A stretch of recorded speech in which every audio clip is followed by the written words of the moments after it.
Hello beer tubers and welcome to another beer review with me, Peter, the master of hoppage, showcasing a set of new releases from Flügge in Frankfurt in Germany. The guys at Flügge sent this package without me knowing it arrived just before Christmas, and I just really haven't had time to dive in before now. So they sent 3 new beers that we're going to be checking out. And yeah, of course, thanks a ton to Flügge for the beers. We're going to start out with this one. And Flügge is quite a fun brewery. They do mostly like sour and funky beers, but they've done quite a few fun tweaks in different types of beers where they use Kveik yeast, the Norwegian yeast that's become very popular, especially in the homebrew community. But yeah, I never expected to see it in this style, a Kellerbier. So this is Elsa, and this is a Kellerbier with Kveik yeast, or as they say, Norwegian yeast.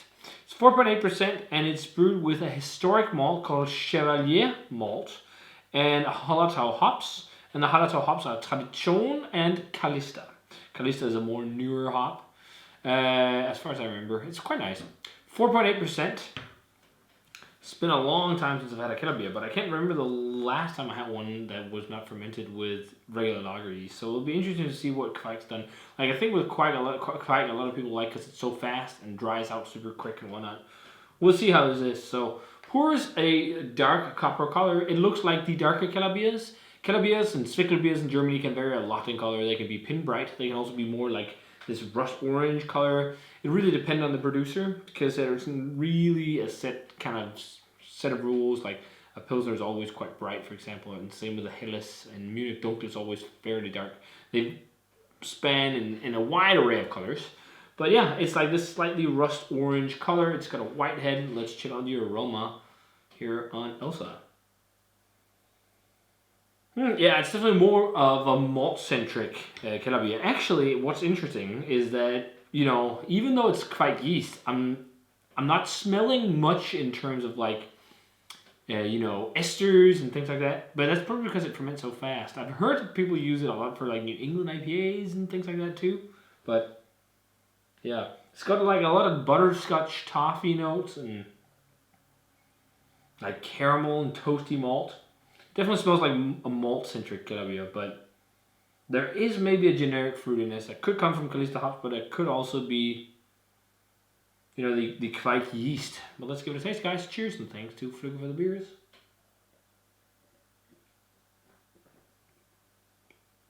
Really dry. Ooh, quite bitter. I think this is actually something a lot of Danes would associate with a classic.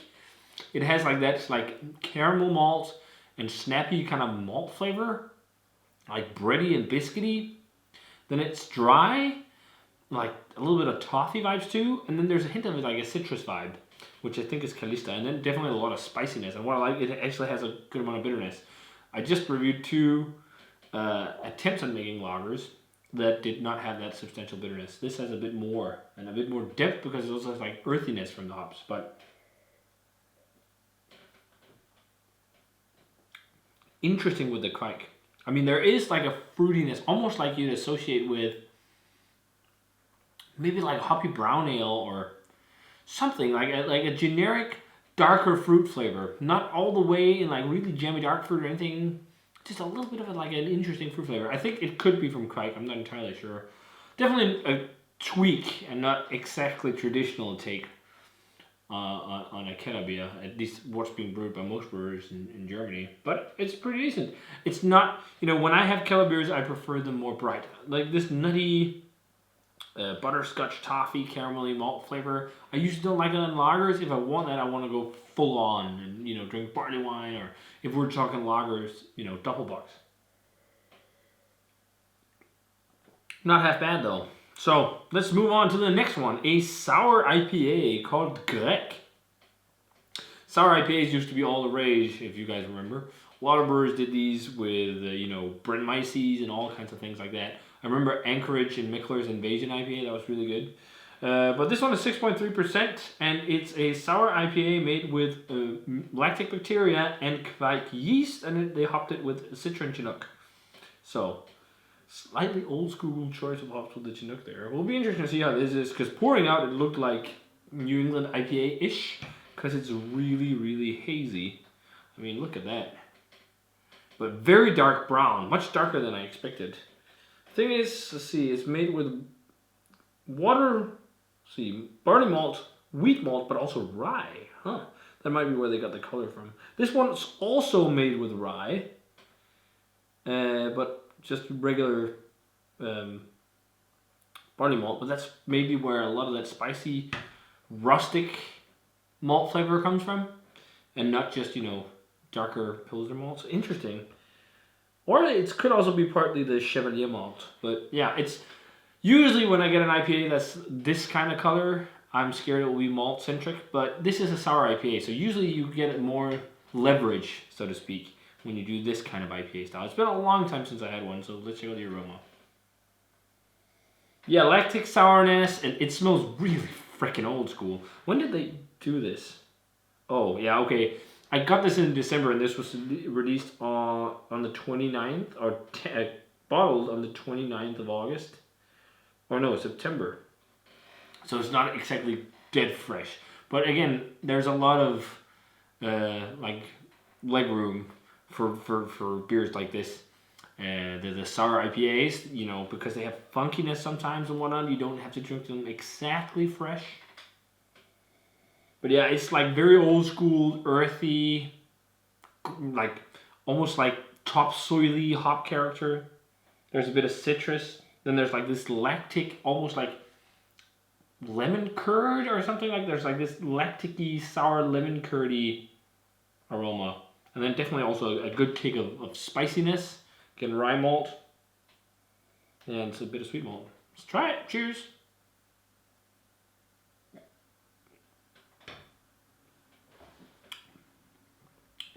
I didn't expect it to, you know, be this, you know, I don't know if I should say fresh, but I think what kind of saves it in terms of age is that it's with lactic bacteria.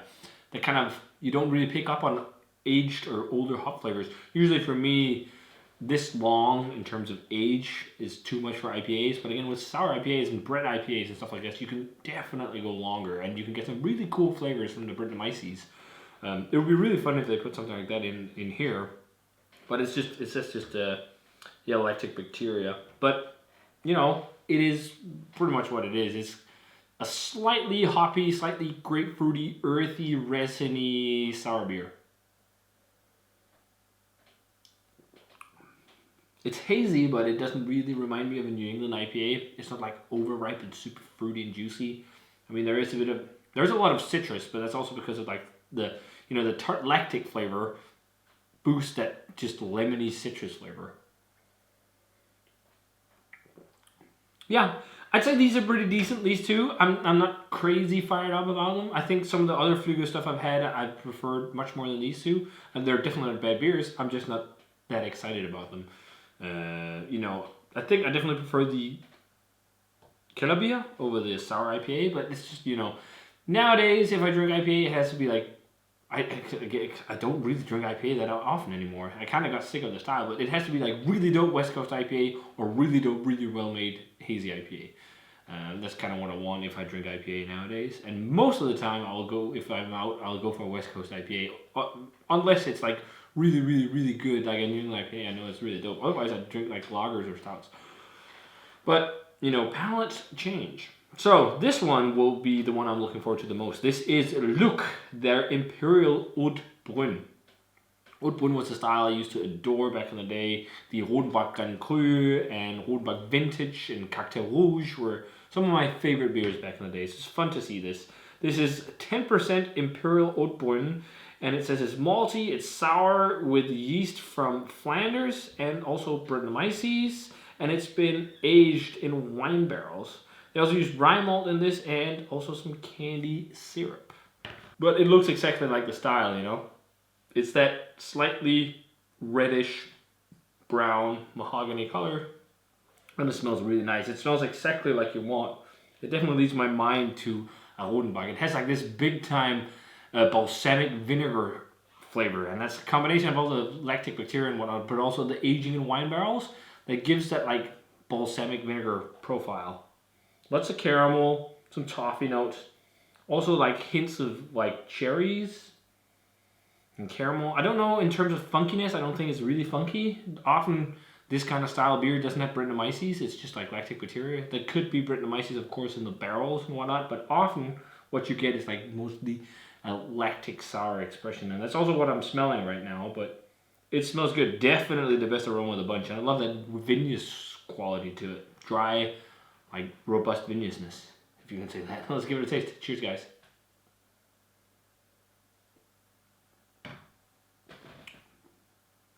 Not as sour as I expected.